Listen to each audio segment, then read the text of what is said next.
So Linux is a free operating system, or better to say a kernel, that is widely used in the servers. And actually, if you want to pursue a DevOps engineering job or system administration or jobs like that, you will 100% be required to have a good knowledge about this operating system. So in this crash course, we're actually going to learn how to interact with Linux. We'll start by learning the basic commands like switching between the directories, making directories and files, editing the files, and some basics about creating bash scripts and piping the output of the commands to other commands, and maybe saving the output of a command in a file and things like that. So this is going to be a long video. I've got the timestamps down below. You can actually skip to the part that you're interested in. So without any delay, let's move into work.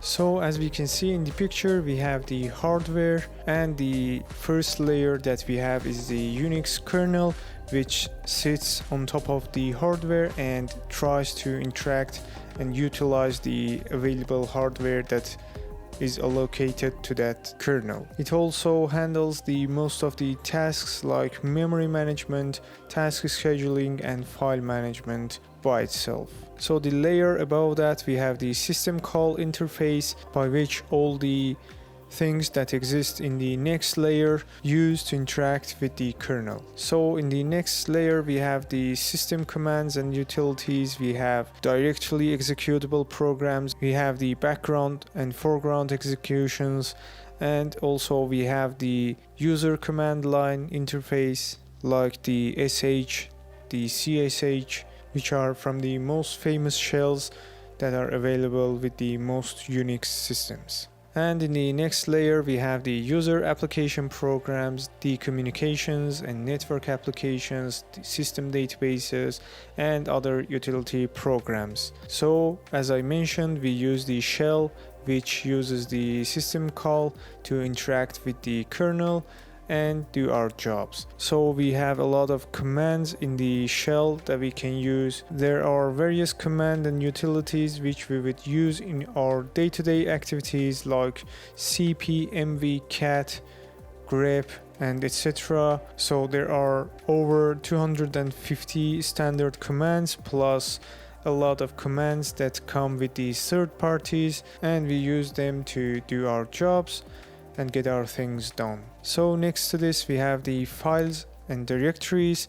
So all the data in a Unix world is organized into files, and all the files are organized into directories, and also these directories are organized into a tree-like structure called the file system. So we should keep in mind that several people can use a Unix computer at the same time. So the Unix system is a multi-user system, and also a user can run multiple programs at the same time. So we can say that the Unix system is a multitasking system. So if we jump to the terminal, in here we'll have all the commands that are available for us with the built-in kernel, or the commands that we installed the applications and they provided us those commands. So as my first command, I'm going to say cal. In here I see that the result is a calendar showing me the current day that I am in right now. So this is how we use the shell to interact with the kernel, and deep down the kernel would also utilize those hardware that is allocated to it and returns our response to our request. So I'm going to say ls. In here I see that it returns the available files and directories inside the directory that I am in right now. So as we can see, the kernel also handles the file system. So as I mentioned, we have users that log in and utilize the Linux kernel. So if I want to know which user that I am logged in right now, I can say who I am, and it'll return me my name, the username that I am logged in with. So if I want to know which users are logged in right now, I can say users. Also I can say who, And also I can say W, which will return me the users that are logged in right now. So apparently there are 3 systems that are logged in with the names that are shown in here. So we have 1 root and 2 other users. So one of them is me that I am logged in right now. So the next thing, I'm going to try to create a new user. So the command for that is add user followed by a name. So I'll say for test. So it gives me an error. It says add user, only root may add a user or a group to the system. So in Linux, as I said, we have users and they have their own permissions. So apparently the add user command is only executable by the root user. So in order to become the root user, I'm going to use the keyword. So I'll say sudo add user for test. So this is going to ask me for the password to verify that I can execute this command. So I'll type in my password. So as we can see, it is trying to create the user. It asks me for a password. So I'll type in my password. So I'll try to retype my password with the exact same that I entered up above. I'm going to skip all these information that it requires and I'll hit enter. So my user has successfully created. So in order to log in with the user that I just created, I'm going to say login, a new command, followed by the username that I just created. So I'll say for test. Again, it throws an error. So the login command cannot possibly work without effective root. So again, I'll say sudo login for test. I'll type in my password. And as we can see in here, the username that is written is for test. In order to verify, I'm going to say who am I. So as we can see, it returns for test as my username. So again, in here I can run the W command. So as we can see, the for test user is also added in here because I am logged in with the for test user. So if I want to log out, I can simply say log out. And if I hit W, I see that one of the for test users are gone. And I am logged in with the for test user in another shell. This is because of that. So as we can see, I have some sessions that I don't want them to exist. And I want to remove those sessions because it might have a lot of reasons. So I cannot access those sessions and I want the sessions to be killed. So the command that I can use to kill those sessions is pkill-9-t, the name of the tty. In this column we have the tty, so I'll say pts-1. So it throws an error, the operation not permitted error, so I can simply say sudo in the beginning, and if I again hit W, I see that the 2 sessions with the pts/1 tty are removed and there is only root and me that I am logged in right now. So we can use su command to become another user. So for example, I'll say su for test, the user that I just created. Again, it'll request me for the password for that user.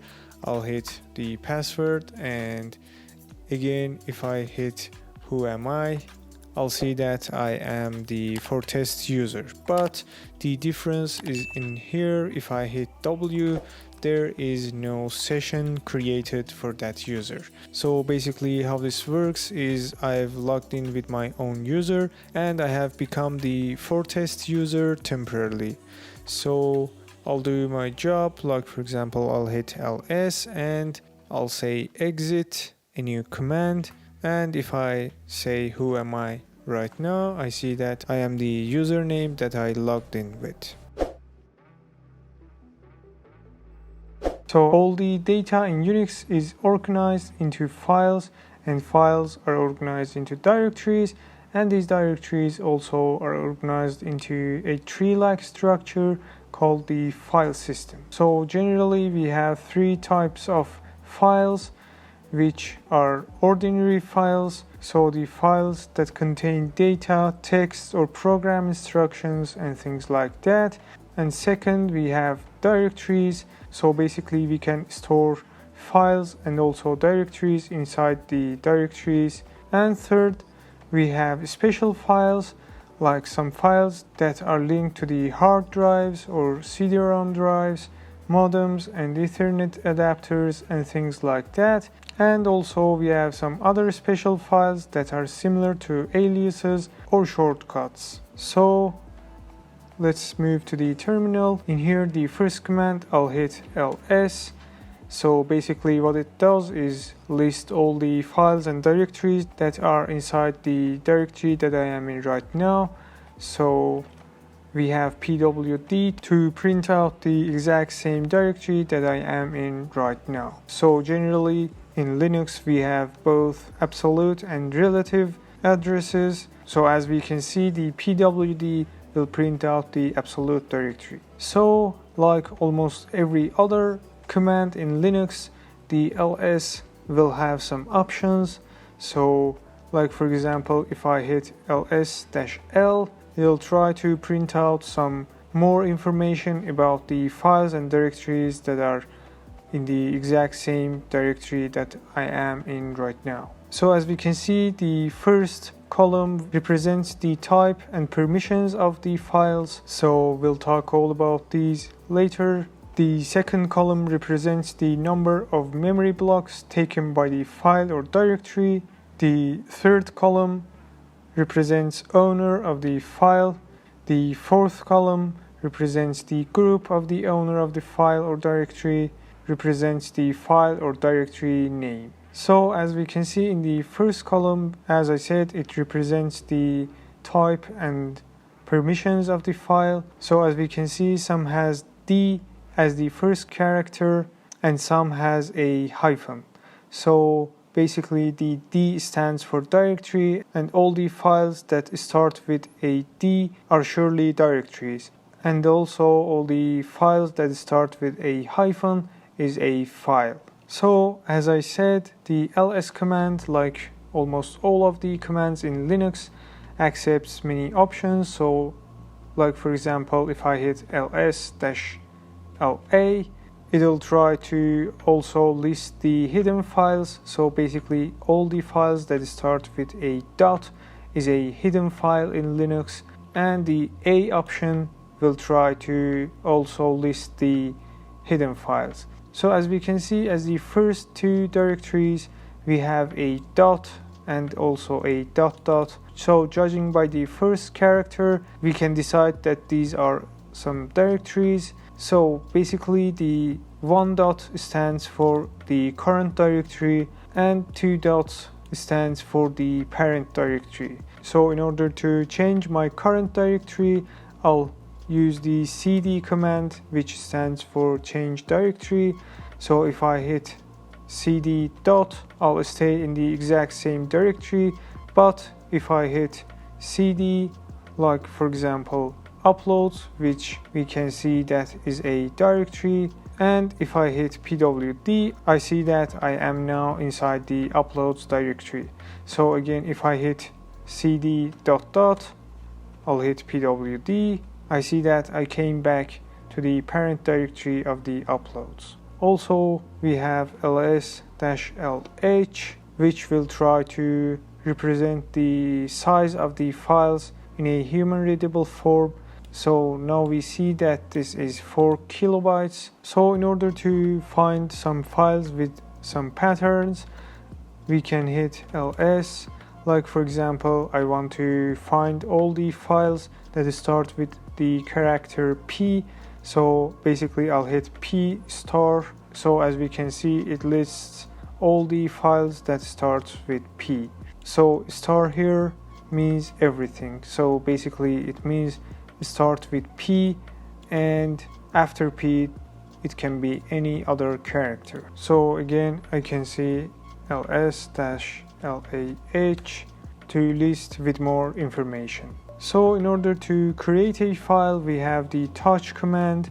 So I'll hit touch file name, I'll hit ls, and in here I see that a new file has been created with the name that I just gave. So in order to edit that file, we have a lot of tools, like for example nano file name. In here I can write any content that I want, so I'll say hello world, and I'll hit Ctrl X, I'll hit Y to yes, and I'll hit enter to save my file. So again, if I hit nano.file, I'll see that the exact same content exists inside that file.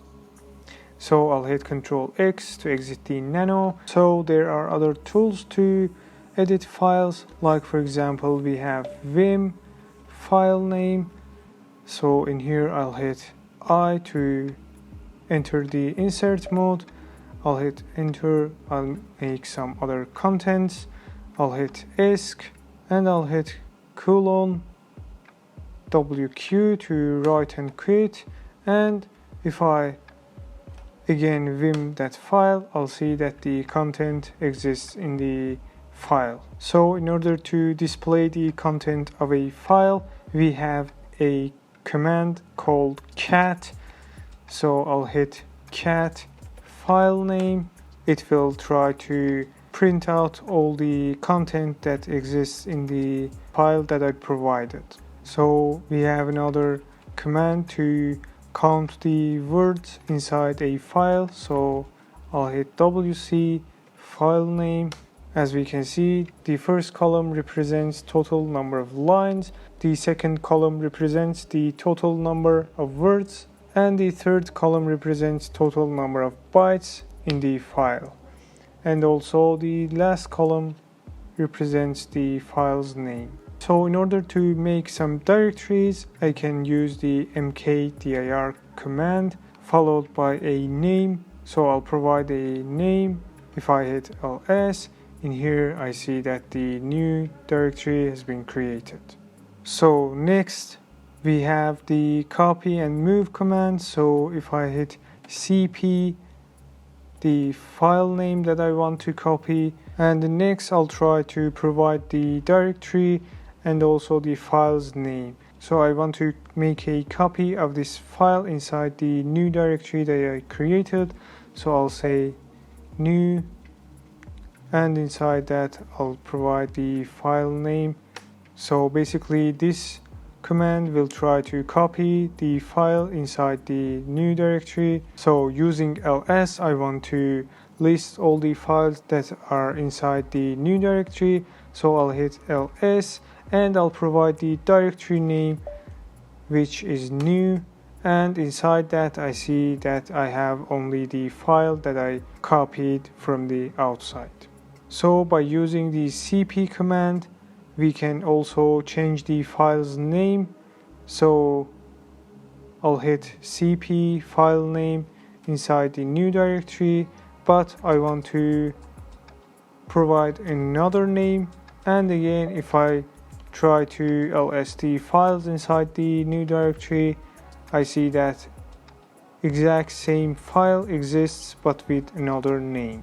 Also we have the move command, which is mv, which acts exactly the same, but this won't make a copy but try to cut the file to the new directory with the new name. So the mv command will also be used to rename files. So if I hit mv file name and the new, also I'll try to provide another name. I'll say file3, and if I ls the new directory, I see that the file3 is being created. And also if I hit ls in here, I no more can see the file name that I created in this directory. So I'll move inside the new directory using the cd command. I'll hit ls, and we have rm command to delete files. So I'll say rm file2, like for example. Again, if I hit ls, I see that the file2 has been removed from the file system. So I'll move to the parent directory. In here I'll try to remove the new directory. So I'll hit rm, I'll provide the name of the directory. If I hit enter, it'll throw an error saying that the provided name is a directory. So we have rmdir to remove the directories. I'll provide the name. So this will throw an error saying that the directory is not empty. So I can use both rm and also the rmdir. So I'll say rm-rf to force the removing, even if it has some files, some content inside that directory. So I'll say rm-rf, the directory's name. I'll hit enter and it'll remove the directory. So permissions totally divided into three parts, which are the permissions for the owner of that file or directory, second for the group that the file or directory exists, and the third part is the permissions for the other users which are not included in the group that the file exists in that. So generally we have three types of permissions, which are read, write, and execute. So basically the users can either read, write, or execute a file. So in files, the read permission is that a user can read the content of a file. The write permission is that a user has access to change or remove the content of a file, and execute permission is that when a user has access to execute a file as a program in the Linux shell. However, this is a little bit different for directories. Like for example, the read permission is that when a user has access to read the files and directories inside a directory. The write is when a user can make a new file or directory inside a directory, and execute is when a user can execute files inside a specific directory. So let's get in action and see it for ourselves. What do I mean by these users and permissions? So if I switch to the terminal, if I hit ls, I see that in the directory that I am in right now, I have some directories and files. So if I hit ls-la, I see some more details about the files and directories that exist in the exact same directory. So the first column, as we saw in the previous video, is the permissions for the files and directories. So the first letter, if it is D, will mean that the row is a directory, and if it is a dash, it will mean that it is a file. So the next three letters will stand for the permissions for the owner of that file, and the next three letters will stand for the permissions for the group which the file belongs to, and the last three letters will stand for the permissions of the other users that is not the owner of the file and also does not exist in the group that the file belongs to. So as we can see, we have three letters for each permissions, and as in this case we have R and W, which stands for read and write, and we have a hyphen for the owner of the file. So basically the owner of the file can both read and write this file, but cannot execute this file. And also the users that exist in the same group will only be able to read the file, and also the other users will also only be able to read the file. So basically they won't be able to change the content of that file. So if I hit nano readme, in here I can make changes. I'll hit Ctrl X, Y, enter to save the file, and if I cat readme, I see that the changes that I made has been written to the file. So because basically I am the owner of that file, I am able to write to that file. But here in a moment I'll change my user, and I won't be able to write to that file.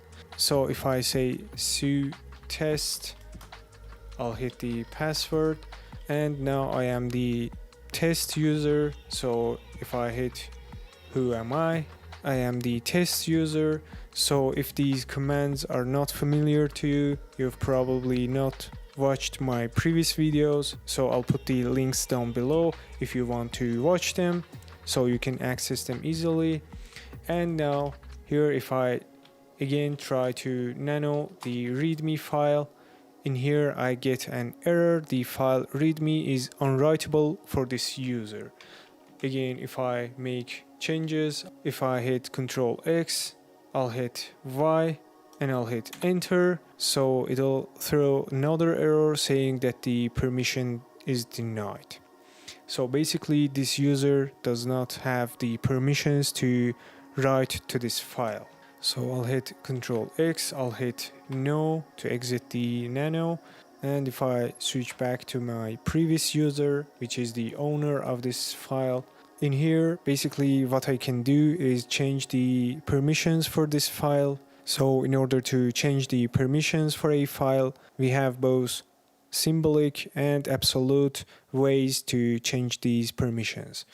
So in symbolic, which is also easier for beginners to understand better, basically the command we'll use is the chmod, so it stands for change mode. And the next we'll try to pass our new permissions. So basically we have plus for adding permissions, we have minus for removing permissions, and we have equal sign to set the total permission for a user.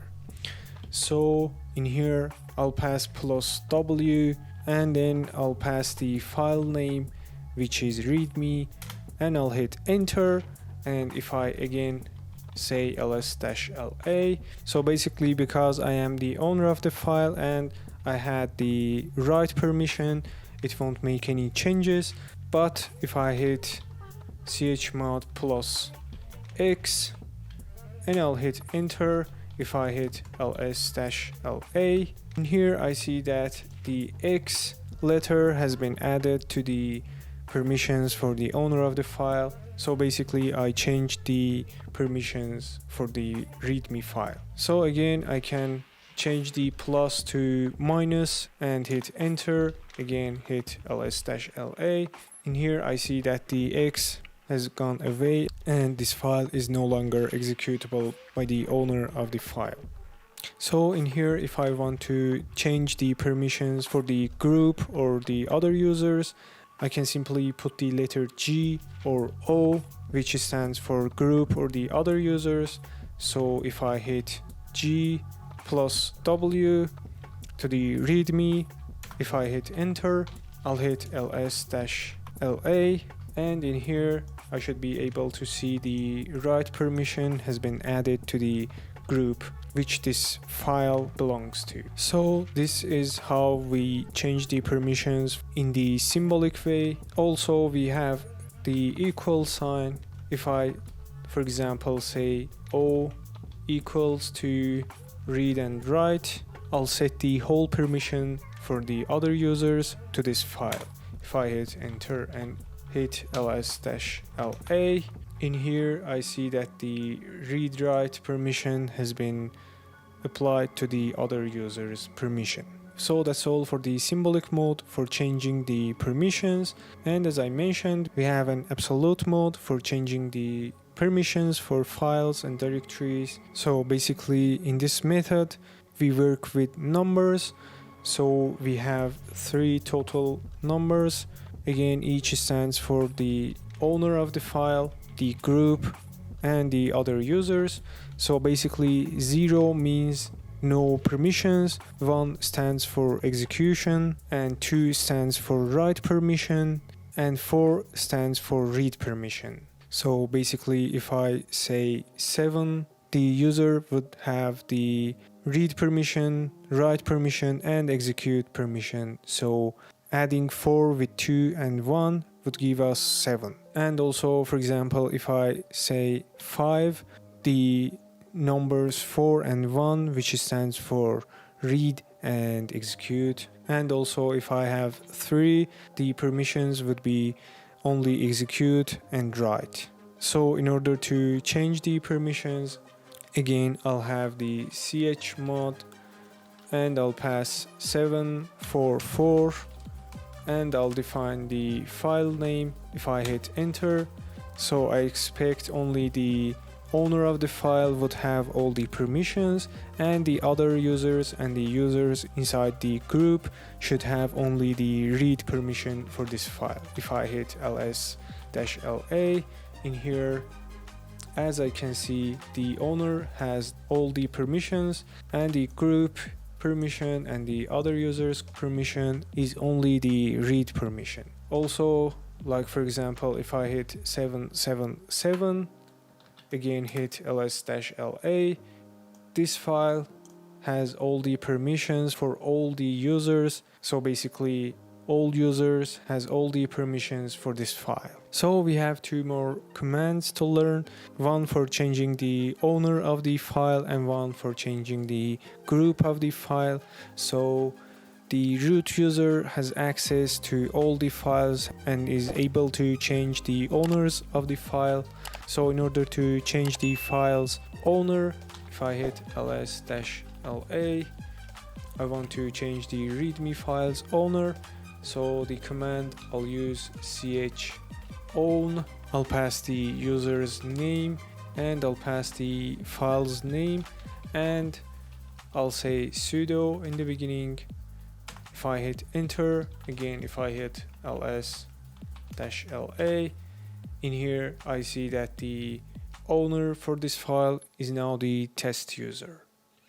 So again, we have another command to change the files group. The command I can use is chgrp for changing the group.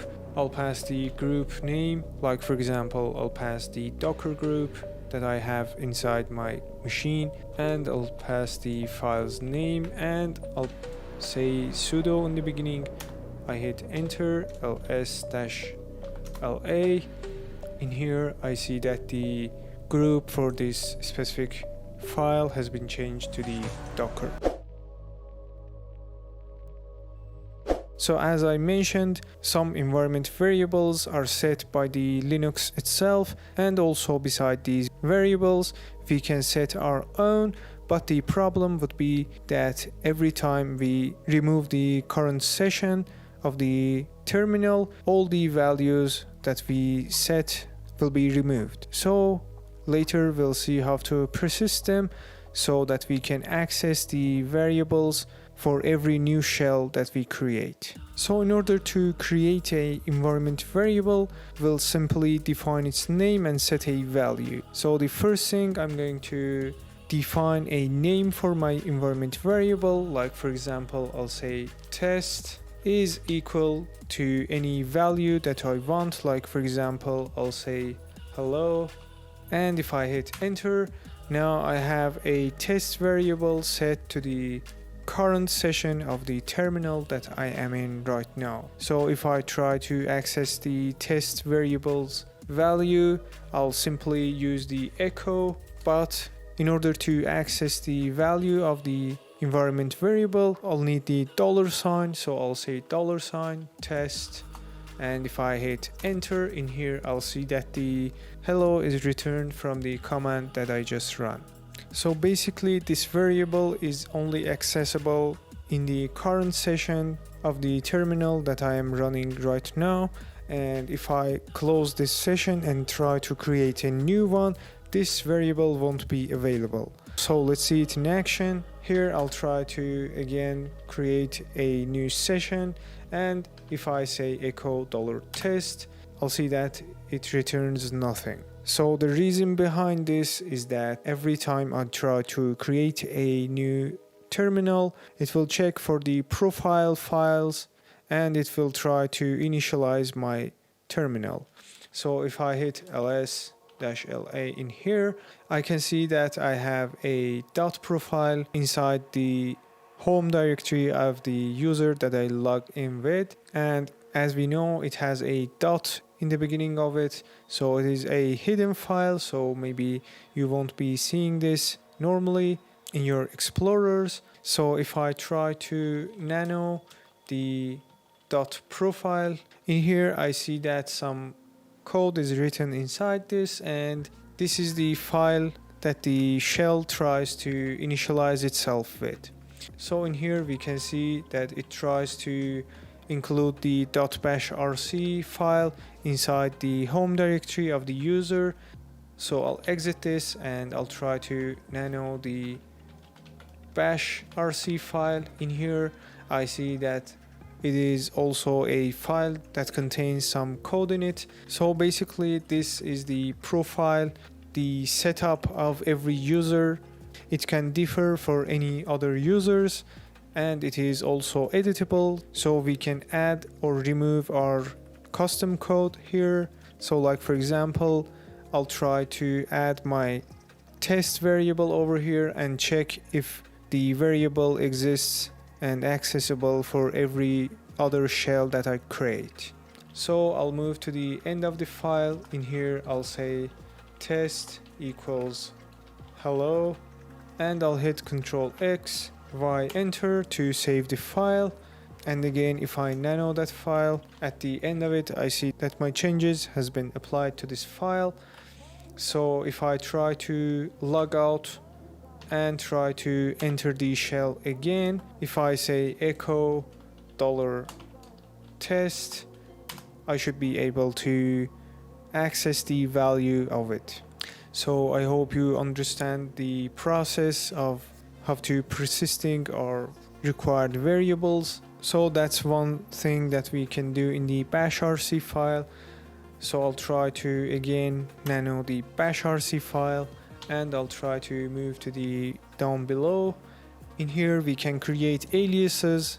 So basically an alias is a command that does our custom commands with only one command. So like for example, I want to create an alias which will cd into a directory and immediately will try to ls all the files in it. So the keyword is alias. Next I'll try to define its name, so I say cd ls. It can be any name that you want, and it will be equal to cd $0 and the ls command. So basically this $0 over here is a variable which contains the parameters that I pass to a command. So if I save the file, in here let's see if the changes has been applied. So if I say cd ls, so as we can see it has not been applied because the bashrc file only is called at the first time that I try to create a new shell. So if I exit again, I'll try to log back in. I'll say cd ls and I see I have an autocomplete, and I'll pass the 4yt directory if I hit enter. So here I made a mistake because the $0 stands for the exact command that is being run at the moment, and I had to change it to $1.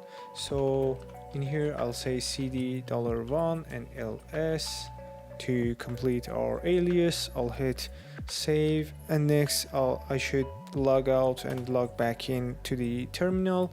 And if I say cd ls a directory, it will first try to cd into that directory and then ls all the files in it. So this is what an alias and how to create one.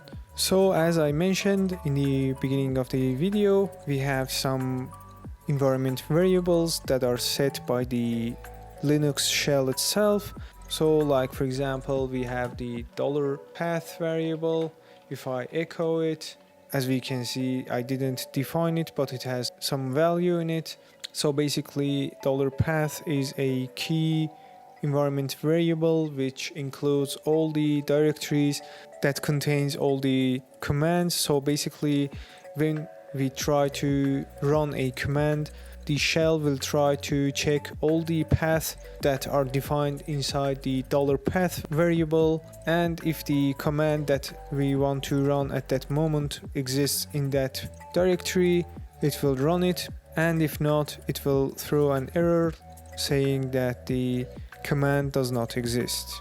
So as we can see, the directories have been divided by colons, and also if we want to add a new directory including our own commands, like for example we try to install some new tools, so we should add that directory in the $path variable, so we'll be able to run those commands from anywhere, any location, and any directory inside the terminal.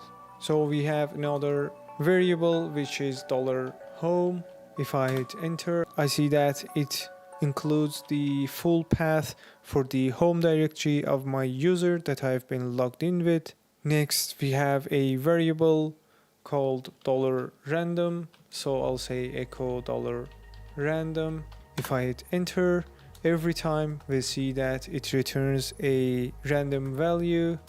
So basically it will try to generate a number between 0 and 32,767. Next up we have a variable called $UID. I'll hit enter. So basically this is the user ID, which is uniquely set to any user that is defined in this machine. Next we have another variable called the pwd, which is the working directory, which is set by the cd and initially set to the $home value. Like this, we have some other variables that are predefined by the terminal itself. First of all, what do we mean by piping?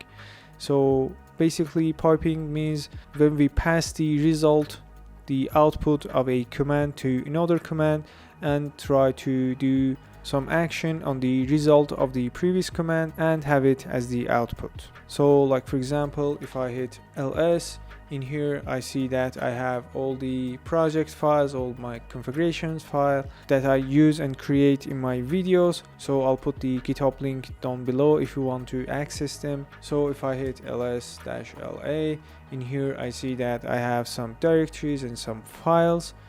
So like for example, if I want to filter out this list, and like for example if I want to list only the files and directories that start with node, the thing that I should do is that I pipe the result of this command, which is the ls-la command, to another command which will filter the result and only show my desired output. So first thing, we'll try to learn the grep command. So if I say grep-r for recursive, -i for case insensitivity, and the word, the pattern that I want to search, like for example I'll say node.js.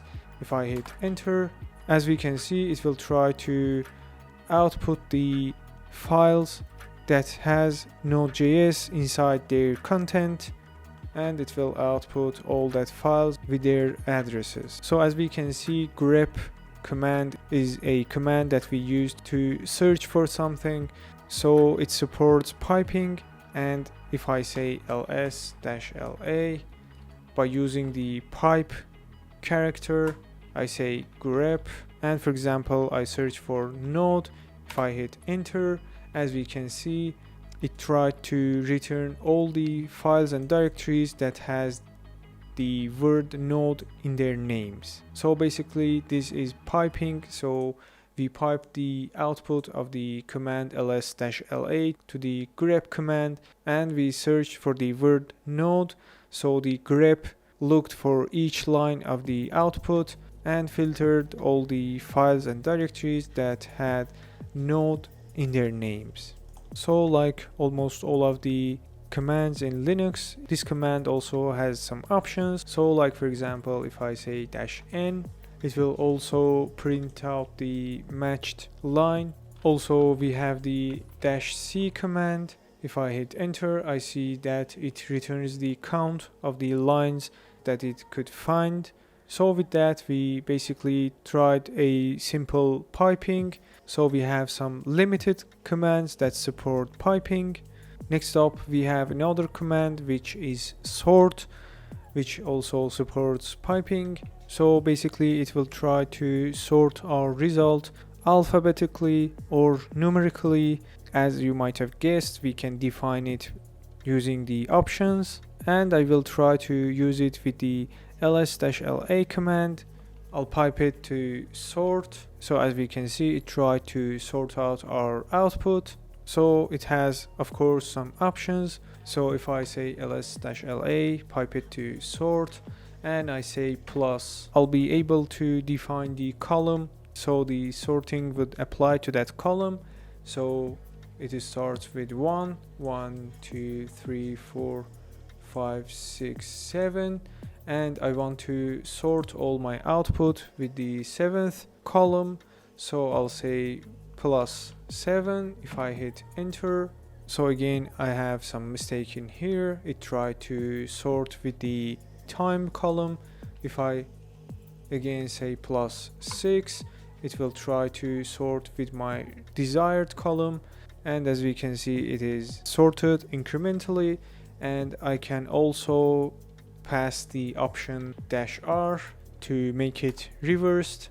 As you can see, it reversed the sorting output. So basically this is how we pipe commands. And also I want to use the grep and sort pipes commands and try to have a multiple pipes. So I'll say ls-la, I'll grep aug. So basically it'll try to return all the lines that is created or modified in August. And also I'll try to pipe it to sort command, and I'll say plus 7 to sort out with the time of the creation of those files and directories. So if I hit enter, in here I see that the grep tried to filter out all the lines that has AUG in them, and the sort command tried to sort the 7th column in a incremental way. So we have some other pipes, like for example we have the greater than sign or less than sign. So let's see in action what they do. Like for example, I say echo hello, and I want to pipe it to a file. So in here I'll try to give a name to that file. So I'll say name.txt. If I hit enter and if I hit ls, I see that a new file has been created, and if I try to cat that file, I'll see that the exact same content that I defined in the previous command has been written inside that file. Also we have double greater than sign, and in here I say hello to. If I hit enter again, try to cat the name.txt, I see that it tried to append what I written in here to inside the name.txt. And also we have the less than sign, which tries to read the content inside the file and give it as an input to a command. So I'll say grep, I'll look for the number 2, and I'll use the less than sign, and I'll give the file name.txt. So basically this operator will try to read the name.txt file and give it as an input to the grep command, and the grep command will try to look for the lines that has 2 in them, and it will try to print to the output. So basically a process is when a program runs in our Linux machine, and from the simplest command to the most complex one, when we run them, it will try to create a new process, and also it will have a unique ID for itself. So basically that is called the process ID.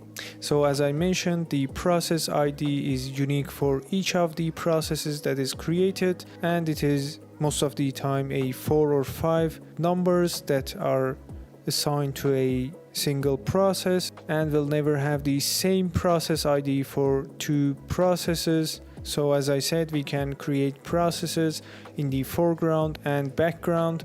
So let's make some foreground processes. So if I hit ls, it is a process that is created and processed, and when it is done, it will output the result of that process. So of course it has a process ID for itself, and this way that I hit ls in the terminal, it is a foreground process and it just creates, and when it's done it gets removed. And also if it wants any input from the keyboard, I'll simply be able to input the required values, so the command will be run in the foreground, and of course I should wait to the process to be done and the result to be outputted, so I'll be able to create my next processes by running my next commands. So the basic way to create a background process is to put an ampersand to the end of the command.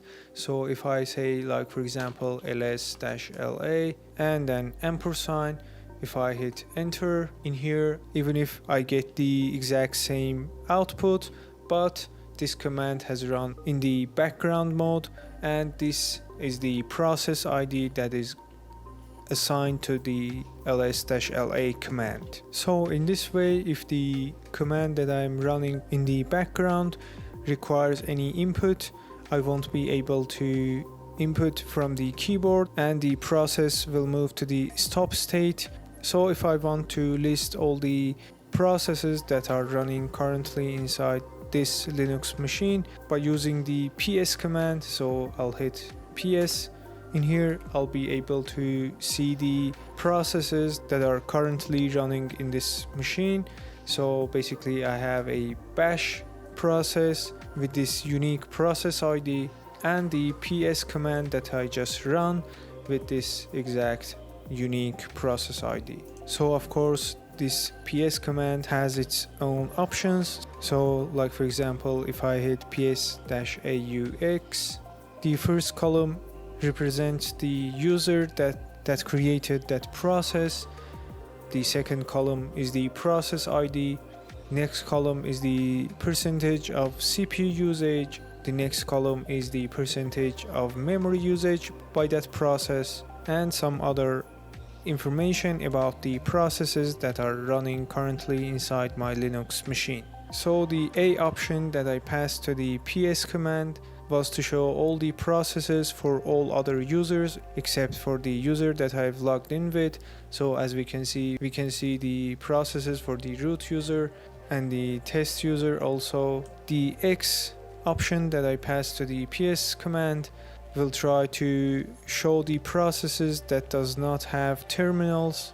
The U option that I passed was to show more details of the processes that are being run currently inside my machine. So if I want to kill these processes, I can use the kill command, and by passing the process ID for the processes, I'll be able to kill and stop those processes. So if I say kill, and I'll try to pass one of the process IDs for the currently running processes, so I'll say 890, I'll hit enter, and in here I'll get the error for the operation not permitted. So because I tried to stop a process for another user which belongs to another user, so basically I don't have permission to do that. So if I say sudo at the beginning, it will try to run the kill command by the root user. If I hit enter, again I'll say ps-aux, and in here I see that the process with the ID of 890 has been removed from the processes list. But you may wonder, I have another copy of the exact same process but with another process ID. This is because I'm running this process using Docker, and it will auto detect if the process stops anytime. It will try to automatically start that process again. So what happens if I try to stop the bash process that is currently running for my current user. Basically, it is the shell session that I am currently running it. So if I say kill, I'll pass the process ID 2793.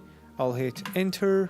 Again, I'll see that the process still remains in there. So we have options for the kill command. So if I say, like, for example, kill -9, the process ID, if I hit enter, it will try to completely remove the process. And as you can see, I've logged out of that shell. So if I try to log back in, I'll say ps-aux. This time I see that another bash process has been created with another PID. So also in the Linux system we can have zombie and orphan processes. So in Linux, for each process we have a parent process that calls to the creation of the child process. So because of that we can have orphan processes. So like, for example, if a parent process has been killed and somehow the child process still remains, that would be called the orphan process. So basically the parent process would switch to the init process, which is the parent for all the processes that can be created in the Linux system. So we have some other processes called daemon processes. So basically the daemon processes are the background processes that mostly run with the root access. So in other words, daemon processes run in background and wait for something to happen so that it would do some defined jobs. Like, for example, the printer daemon will wait until we send a signal to it, so it would be printing some pages. So the next and the last command in this video, we have the top command. So this is a command to use to monitor the processes and the CPU and memory usages by them. So as we can see, it tries to update itself time by time and update the percentage of CPU and memory usages. So in this way we can monitor the processes and their resource usages. So basically a shell script is nothing but a sequence of commands that are executed one by one, and also it can have some variables that store some data in them. Also we can have arguments that are passed to it, and using the conditional statements we decide about these arguments values, and we do some different commands according to the values that are passed to the currently running shell script. So let's see this in action. So I'll start off by creating a very simple bash script file, so you get a total idea about what a bash script is. So I'll leave all the files in my GitHub repository, which I'll put the links down below so you can access them very easily. So the first thing I'm going to say nano test.sh,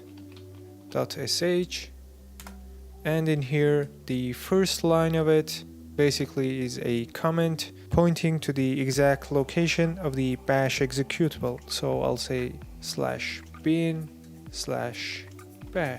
So basically in here I can write any bash script that I would simply write in the shell itself. So like, for example, I'll say echo, and as the value I'll say hello from the bash script. So in order to save this file, I'll hit Ctrl X, Y, enter.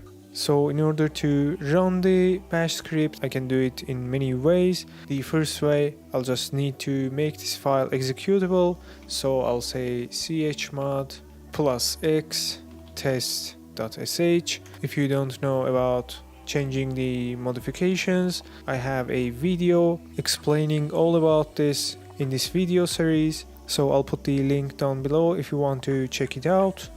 So the next thing, I can say // and put in my executable file's name. So it is test.sh. If I hit enter, I'll see the exact same output that I wrote in the echo in the bash script, which was the echo hello from the bash script. So again, I'll try to nano the test.sh.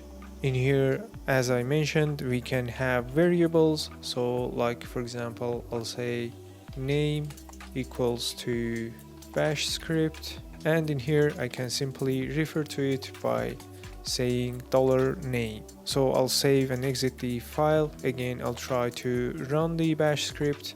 I'll be able to have the exact same output, but this time it is reading the value from the variable that I declared inside the bash script. So again, I'll go back to the test.sh file. In the bash script, we can have inputs which would read from the input that the user provides when the bash script asks for a input. So in order to access this, I'll say echo input your name, and this time instead of assigning a value to the name variable, I'll just remove the equal part, and in here I say read name, and I'll just go ahead and remove the from the output. So if I again save the file and run the test.sh file, in here it asks me for input your name. I'll just input some random words. So I'll, for example, say bash. It says hello bash. So as we see, in this way our name variable can have some dynamic values according to the user's input. So we have a read-only variable. So if I go edit the script file, in here I'll remove the echo, I'll change the read to read-only and pass the name to it, and I'll say name equals to bash, and after I set the name to a read-only variable, I'll try to change the value of the name by saying script.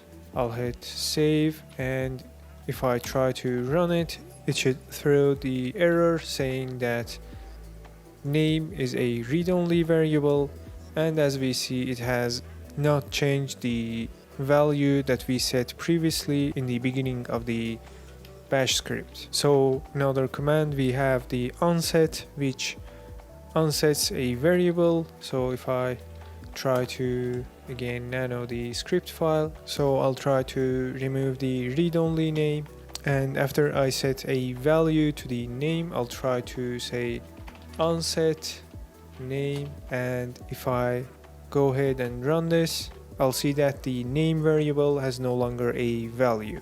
So this is how we unset the variables. So as we know, we have three different types of variables. One is the local variables that we saw so far in this video. Simply we just go ahead and define some variables and use their values when we need them. Next we have environment variables when we start a bash session, and next we have the shell variables, which are predefined by the shell itself and it has their own uses. We're going to see exactly how we can use them.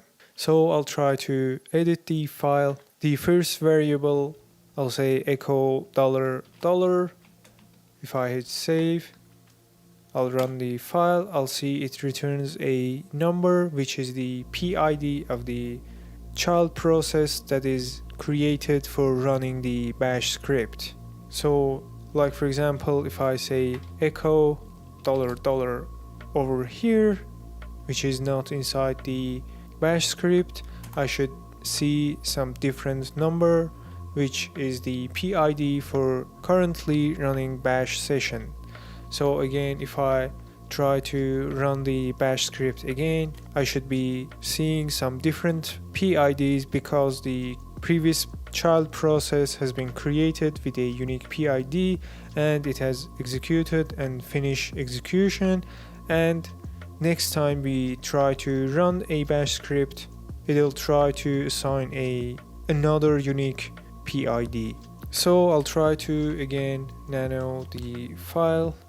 I'll say echo $0. if I try to run the bash script, I'll see that it echoed the bash script's name that is currently running. So basically, as we saw, the $0 refers to the file's name that has created a child process and running as a bash script. So next up we have $n, where n refers to a number which starts from 1, and each of them would refer to any argument that is passed to when running the bash script. So like for example, if I try to edit the file, in here I'll say echo $1, next I'll say echo $2, I'll save the file, and if I run the bash script, I'll see that I have some spaces over here because I didn't pass any argument when running the bash script. So like for example, if I say 1 and 2, I hit enter, and as I can see, the output of $1 and $2 is exactly the same things that I passed as arguments when running the bash script. So next up we have the hashtag sign, which refers to the total number of the arguments that is passed for running the bash script.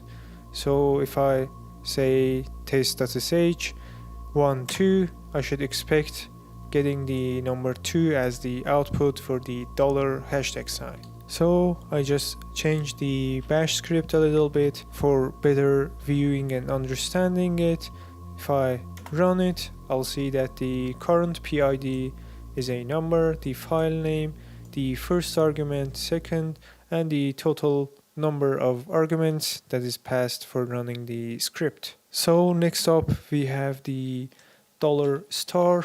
So I'll say $star, I'll save, I'll try to run it, and as we can see, it returns only the arguments that are passed to when running the shell script. So next up we have the $question mark. So I'll say echo $question mark, which returns the exit code for the last command that executed. So if I hit enter, it is 0, which stands for success, because when running the test sh12 we had no errors.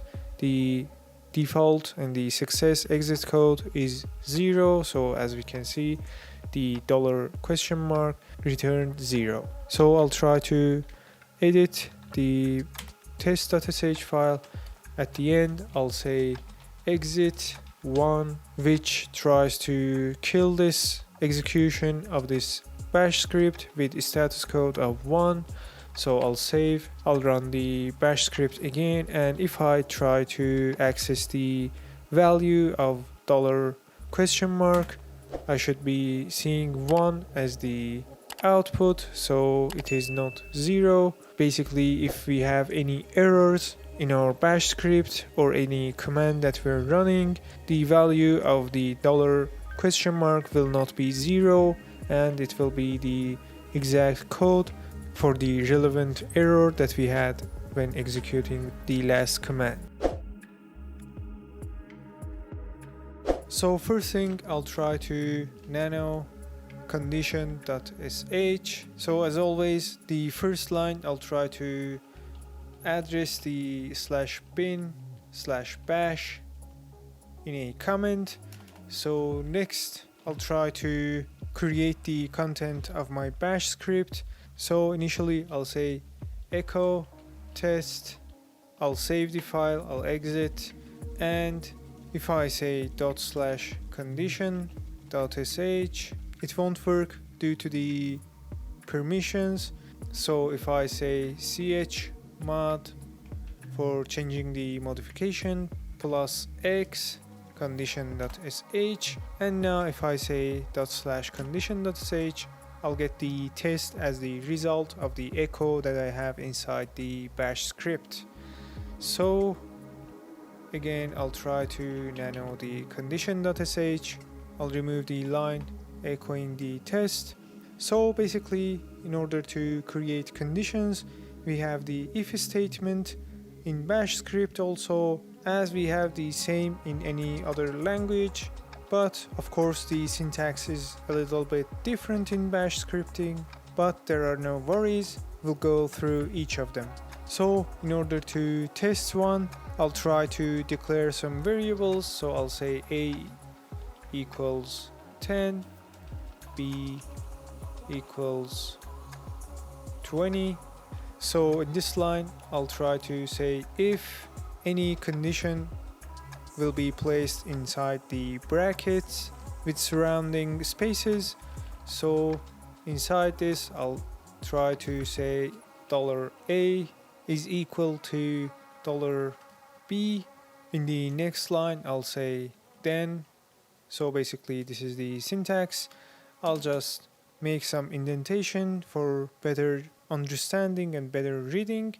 And in here, I'll say echo a is equal to b. Then I'll say phi just to say to the bash script compiler that my if statement is over in here. So next up, I'll try to create another if statement. In here, I'll try to say $a is not equal to $b. I'll say then again. I'll try to make some indentation. I'll try to echo a is not equal to b. I'll say phi to end the if statement. So basically what I expect is that the condition for the first if statement should return false. I shouldn't get any echo which saying a is equal to b, but the result for the second if statement should return true, and I should get a is not equal to b, because basically as I defined over here they are not equal. So if I save the file, I'll exit the nano. If I try to run it, I should get a is not equal to b. So congratulations until now, because we created our first basic if statement.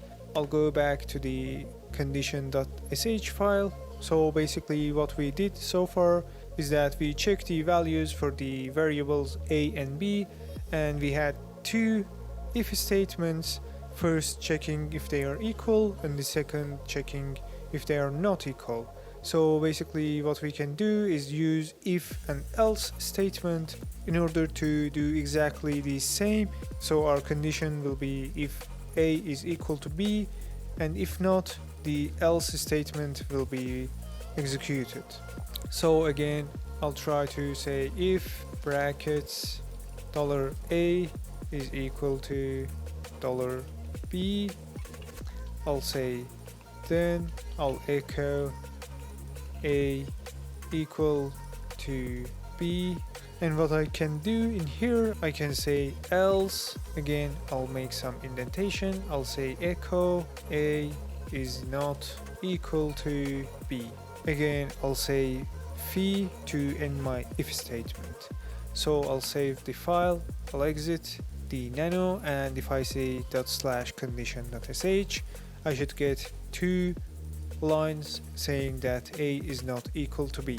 So I hope you get the idea of how if and else statements work. So basically, if the condition returns true, the first command that we declared in the if statement will be run, and if the condition is not true, the second command that we defined in the if statement will be executed. So again, I'll try to nano the condition.sh. So what if I have more than one conditions to check?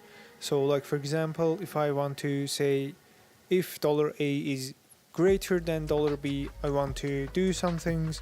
If they are equal, I want to do different things. And if $a is less than $b, I want to do some different things. So for this one, what we can do is that we can use the if, elif, else statements.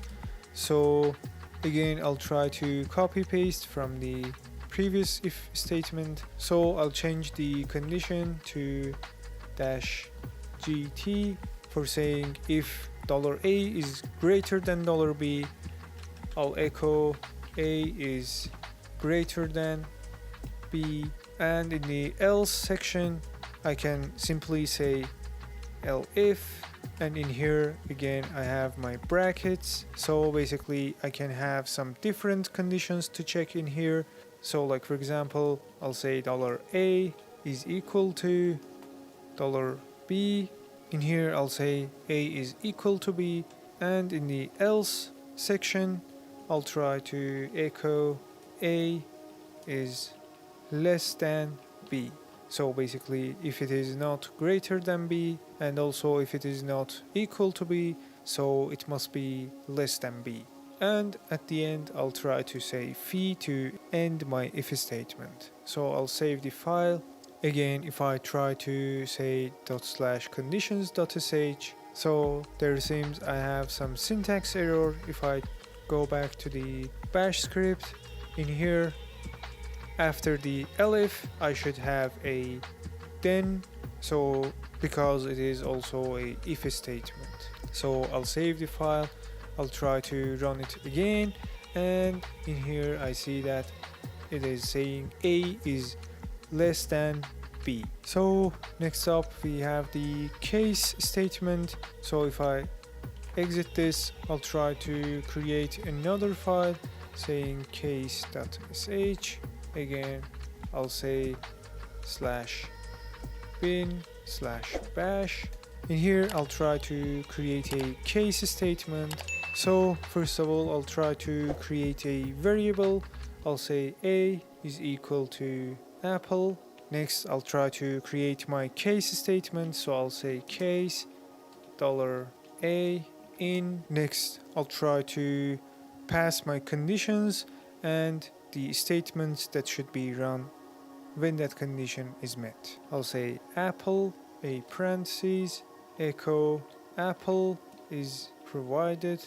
Next line I'll have 2 semicolons. Next I'll say banana, closing parentheses, I'll say echo banana is provided, the semicolons. And next I'll say orange, closing parentheses, and echo orange is provided, my semicolons. And I'll say exec. So basically the exec command will tell to the compiler that the case statement ends over here. So if I save the file, I'll exit, I'll say chmod +x case.sh, then I'll say case.sh. As the result, I'll see that the apple is provided. Again, if I try to nano and change the value of the a to, like for example, orange, I'll save, and if I run the script, I see that orange is provided. So generally we have 5 types of operators. First being arithmetic, second the relational operators, third the boolean operators, fourth the string operators, and lastly fifth the file operators. So we'll start by the arithmetic operators and we'll see and learn one by one. So if I hit ls, I've got my previous files. Next I'll try to create a file. I'll say nano ar-op.sh. In the first line, as always, I'll address the /bin/bash, and next I'll try to declare some variables and use the arithmetic operators. So I'll say name equals to xpr2 plus 2, and I'll say echo value is $name. So if I hit save, as always, I'll say chmod +x ar-op. I'll say /ar-op, and as the result I can see I get the value is 4 because 2 plus 2 equals to 4, if you didn't know. So if I go back to the bash script, just pay attention to the back tilt sign. So basically it allows us to run other commands in the exact same line of the command that we are writing. So basically the result of this will be stored in the variable that is called the name. So of course we have other arithmetic operators. So as we saw, we have the plus. Next I want to show you guys the other ones, so I'm just gonna fast forward this part. So as you can see, I've tried to test out the other arithmetic operators. So if I try to run it, so as we can see, the plus operator has summed up the 2 plus 2, the minus has also worked correctly, the division also worked correctly, and there seems to be some syntax error in the 2 multiplied by 2. So if I nano the bash script, so I found that the star, as we know, can have some other meanings. So if I put a backslash right before the star, it will try to do exactly what I want it to. So it'll try to multiply 2 by 2. If I run it, I can see that I get the 4 for the 2 multiplied by 2. So next up, let's try out the other arithmetic operators. So we have the percent sign. If I run it, I'll see that I get the 0 as the result of it. So basically what the percentage operator will try to divide the 2 by 2, and it will try to return the remainder of the division's result. So next up we have 2 more operators, which is equal to, which compares if the first is equal to the second, and also we have the not equal to. If I hit save, I'll run it, you'll see that I get 1, which stands for true for the 2 is equal to 2, and I got 0 for the result of 2 is not equal to 2, and basically 0 stands for false. So next up we have the relational operators. So I'll try to nano rel -up.sh. As always, I'll address the /bin/bash. So I'll say $a is equal to string 10 and $b is equal to string 20. I'll try to create a if statement. If you have problems with if statements, I'll recommend you go watch my previous video. I'll put the link down below. So I'll say if brackets $a eq $b, then I'll echo true, else I'll echo false, and I'll say phi to end the if statement. So I'll save the file. I'll say chmod +x to the rel-up. I'll say /rel-up. So I got some errors saying command not found. If I try to nano, mistakenly I provided $ when declaring the variables. So as we know, when declaring variables, we shouldn't put dollars before their names. So if I save it, again I'll try to run it. As I expect, it returns false because their value is not equal. So next up we have the not equal operator. So I'll just copy the previous if statement, and in here I'll say NE, standing for the not equal. If I run the script file, I'll get the true for the second if statement. Next we have the greater than operator. I'll say GT. Also we have the less than operator.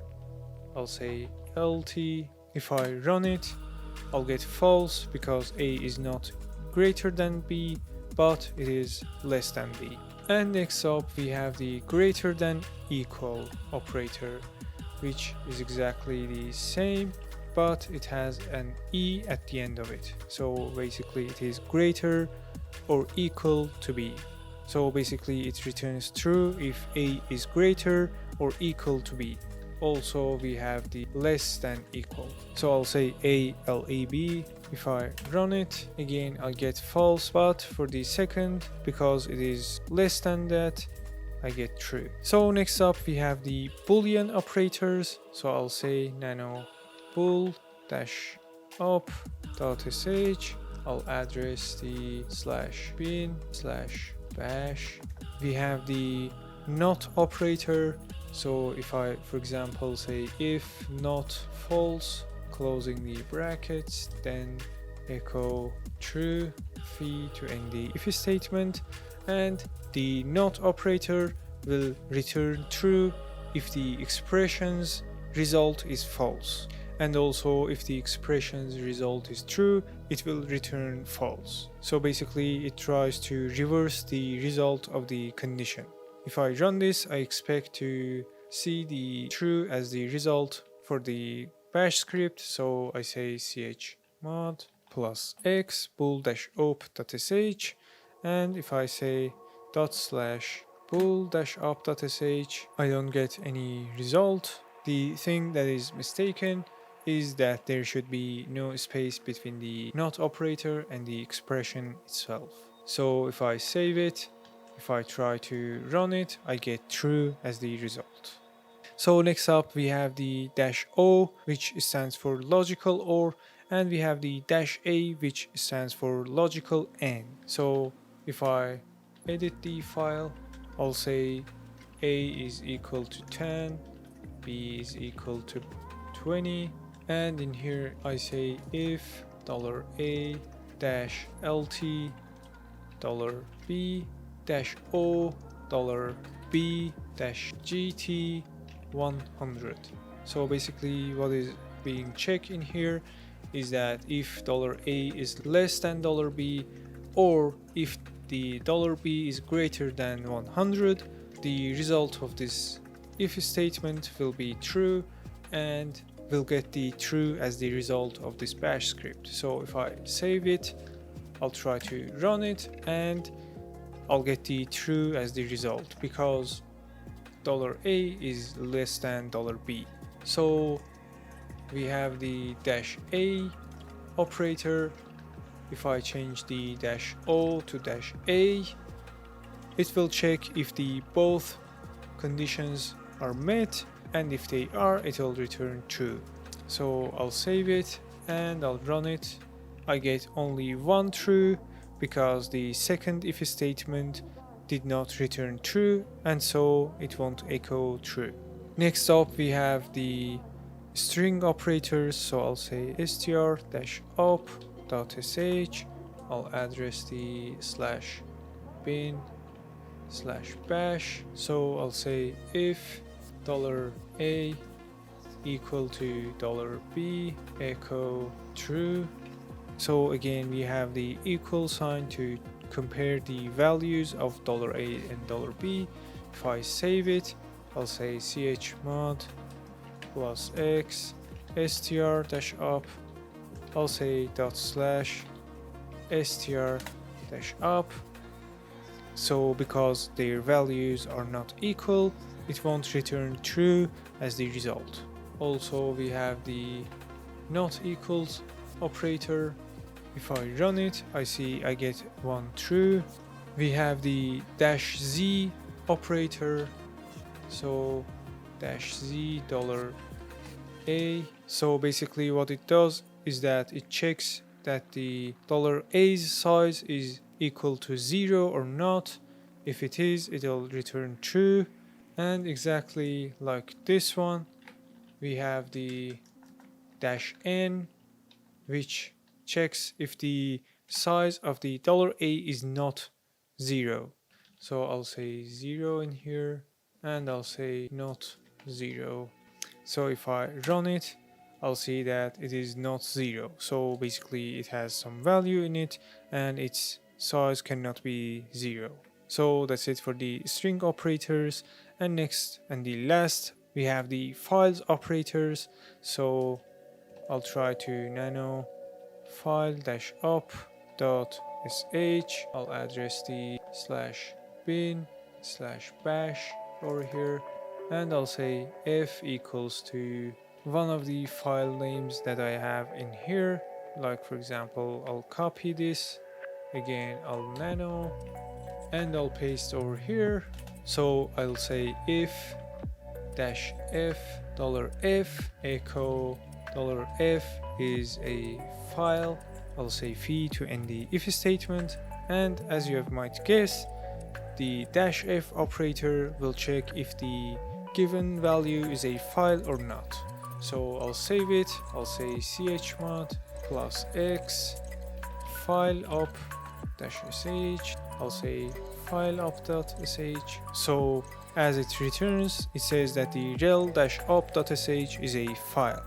So again, I'll nano it. We have exactly the same, but the dash d, which checks if the given value is a directory. So I'll change the file to dir. I'll save it, and if I run it, I see that the if statement, which checks the given value is a directory, will return false. So again, I'll try to nano it.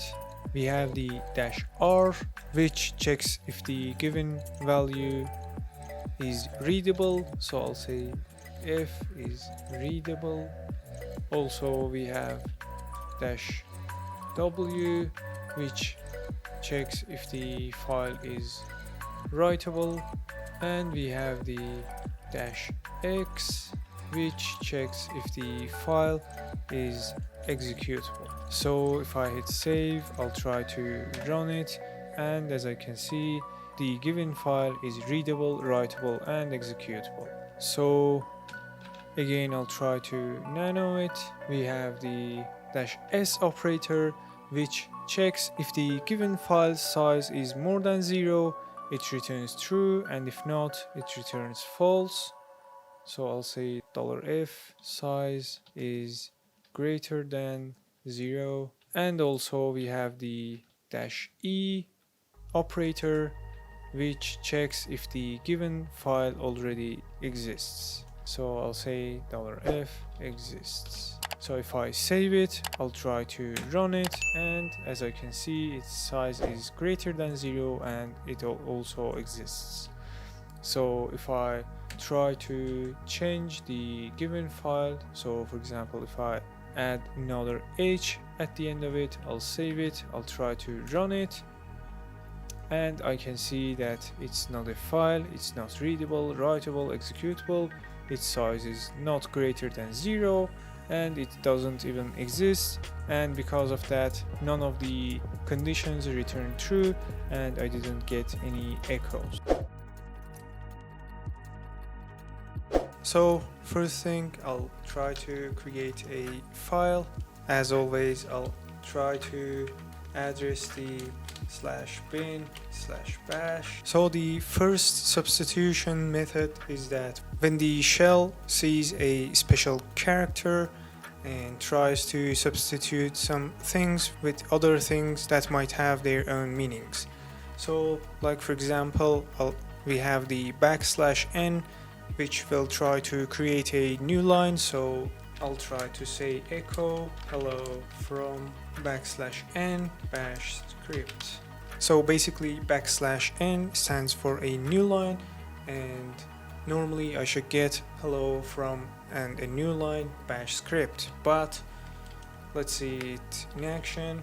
As always, I'll say chmod plus x substitution.sh, and if I hit /substitution.sh, in here I see that the substitution did not work correctly, and the reason being that for the echo command I should pass a -e, so it will understand that I'm using some special characters and I need substitutions in my running command. So I'll save it. Again, I'll try to run it, and this time I see that I get a new line exactly where I was expecting. So I'll go back to editing the file. So another special character, we have \a, which will try to make an alert. So if I run it, I get an alert. I hope you can hear it from the video. Again, if I move back in here, we have the \t, which will try to make a tab. I'm going to run it again, and as we can see over here, we have a tab which was exactly the \t. So we have another one which is the vertical tab, \v, vertical tab.